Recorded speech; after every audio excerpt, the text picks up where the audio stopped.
Pessoal, vamos lá. Nós vamos falar agora sobre a nossa última revolta do período regencial, que é a Revolução Farroupilha. A última, mas não menos importante, que acontece no Rio Grande do Sul, entre os anos de 1835 a 1845. Vocês viram, gente, que na distribuição aí, né, no quadrinho que a gente fez, que eu fiz pra vocês, eu coloquei elas por ordem, né, de data, uma ordem cronológica. Então, essa que dura, né, ela também começa em 1835, assim como a cabanagem, como a Revolta dos Malês, mas eu optei por deixá-la por último porque ela é muito extensa, muito longa, ela durou 10 anos, então por isso eu coloquei ela por último, tá? E também porque foi a última a ser reprimida. Bom, essa revolução, então, acontece no Rio Grande do Sul, entre os anos de 1835 e 1845. Gente, vamos dar uma analisada aqui, né? Por que será que essa revolta conseguiu durar tanto tempo? 10 anos de revolução, né? Quais foram os fatores que levaram a isso, né? Então, enfim, primeiro vamos ver os participantes. Quem participou dessa revolta? Apesar do nome Farroupilha, Farroupilha, gente, é uma associação a farrapos, pedaços de pano, né, que os revoltosos utilizavam, né, geralmente eles utilizavam um pedacinho de pano vermelho amarrado, né, no pescoço ou na roupa para representar que eles eram revoltosos, né? Então, apesar do farrapo, um pequeno pedaço de pano, né, um farroupilha ser associado, né, nos remeter, por exemplo, a uma pessoa mal vestida, talvez, né, uma pessoa sem condições, pobre, enfim, apesar disso é uma revolta que não é de caráter popular. Tem participação popular, participação inclusive de escravos, né? Mas é uma revolta conduzida pela elite, tá? A elite rio-grandense. Então, nós vamos ter nessa revolta, né, a participação de grandes estancieiros do Rio Grande do Sul e comerciantes de charque, gente. O charque é a carne seca que era produzida no sul do Brasil, tá? Estâncias são grandes fazendas, né? Fazendas essas principalmente voltadas à criação de animais, à criação de gado, tá? O que foi? Foi um movimento separatista, né? Onde os envolvidos conseguiram tomar o poder no Rio Grande do Sul e proclamaram, gente, a República Rio-Grandense. É interessante a gente perceber o seguinte, a Revolução Farroupilha, ela não fica somente na província do Rio Grande do Sul, ela se expande para a província de Santa Catarina, né? Onde os revoltosos vão também tomar o poder e proclamar também uma república, que é a República Juliana, tá? Então, no Rio Grande do Sul, a República Rio-Grandense e em Santa Catarina, República Juliana, tá? Quais eram as motivações, as principais motivações desse movimento, né?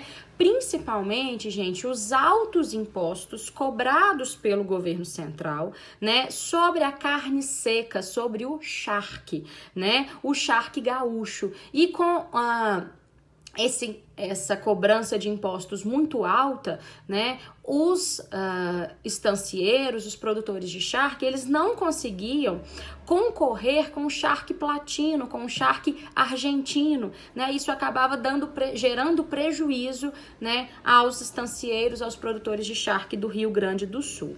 E por isso, gente, a elite local, ela desejava maior autonomia, né? Autonomia legislativa, autonomia com relação à cobrança de impostos, ou seja, né, esses revoltosos são a elite, né, rio-grandense, a elite de Santa Catarina, a elite do Sul, e eles tinham um plano muito bem estruturado, eles tinham um planejamento de revolta, eles conseguem tomar o poder e eles tinham, de alguma forma, né, uma organização dentro desse movimento. Organização essa, gente, que em outras províncias a gente não conseguiu perceber. E a presença dessa organização, a presença de objetivos claros dessa revolta, né, ela acabou fazendo com que fosse uma revolta que durasse mais tempo. Inclusive, gente, né, já antecipando algumas coisas, em 1840, o Dom Pedro, né, ele vai ser coroado, Dom Pedro II, então vai ter o fim do período regencial. E mesmo após o fim do período regencial, nós vamos ver que essa revolta dura ainda mais 5 anos, ou seja, não foi fácil reprimir, né, os farroupilhas. E aí, gente, como se deu, né, a luta, né, e as guerras de pacificação? Gente, apesar de intensa luta, né, de intensa resistência dos farrapos, né, em 1845, o Barão de Caxias, que já havia, né, participado e comandado as tropas lá no Maranhão para reprimir, né, os balais, o Barão de Caxias ele consegue, né, reprimir o movimento, né, ele consegue conduzir tropas e reprimir, né, os farrapos, desestabilizar os farrapos, né, e em 1845 é assinado, gente, um acordo do governo central com os farrapos, um acordo que ficou conhecido como a Paz de Pancho Verde.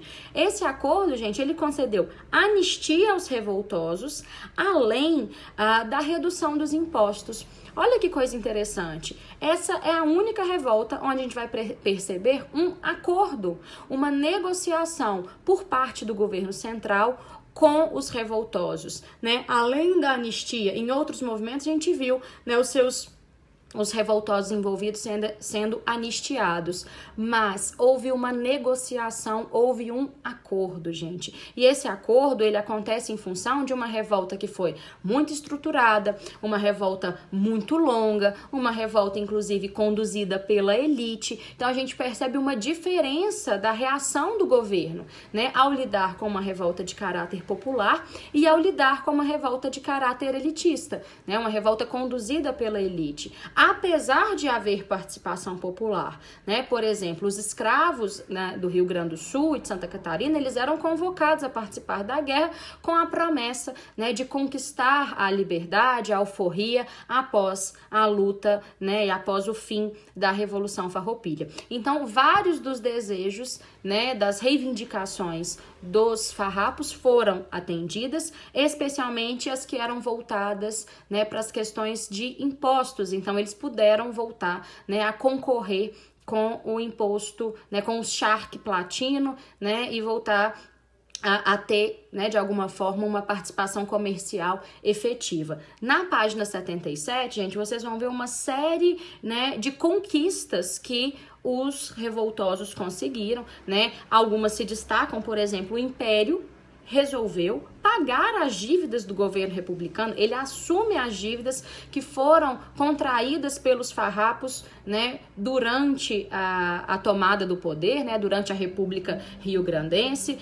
Os rio-grandenses, eles recebem, por exemplo, o privilégio de indicar o presidente, quer dizer, indicar o governador da província, o que antes era indicado pelo governo central, ou seja,